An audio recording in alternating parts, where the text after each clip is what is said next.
Well, you may have noticed the cost of gas and groceries are skyrocketing around the world, and at your local grocery store included.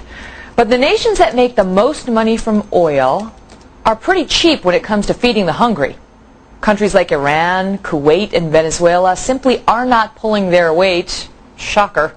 And at the same time, America has tripled its donations to the UN's World Food Program. David Lee Miller is live at the United Nations in New York. David, Lee, who are the tightwads?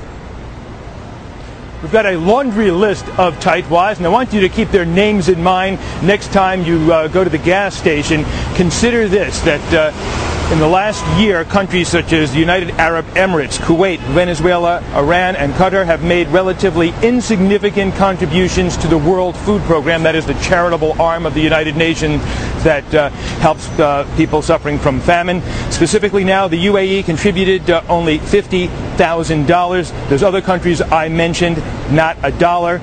We can say that the OPEC fund, which is a charitable collective, contributed $2.4 million, still relatively insignificant. Notable here, though, Iraq, $40 million, and Saudi Arabia, $500 million.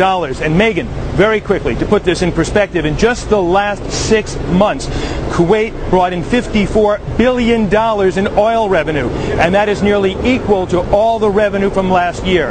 And the same can be said about the oil income for a number of those countries, Venezuela and Iran. They're making a great deal of money due to the price of oil, but they have not been willing to share it, at least not with the World Food Program. Megan? How do they explain that, or do they? Do they say anything about it, David Lee?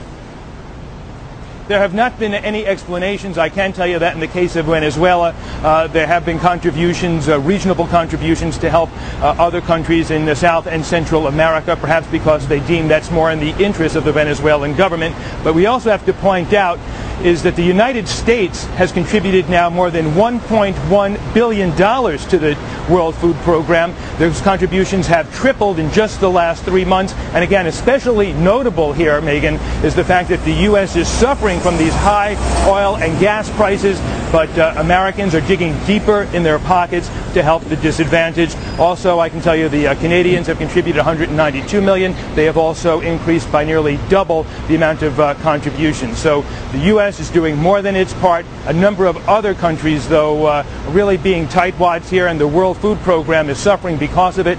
This year they're going to have about $3 billion on hand, and the program says that's woefully short of what they need, which is a total of about $6 billion. Megan? Wow.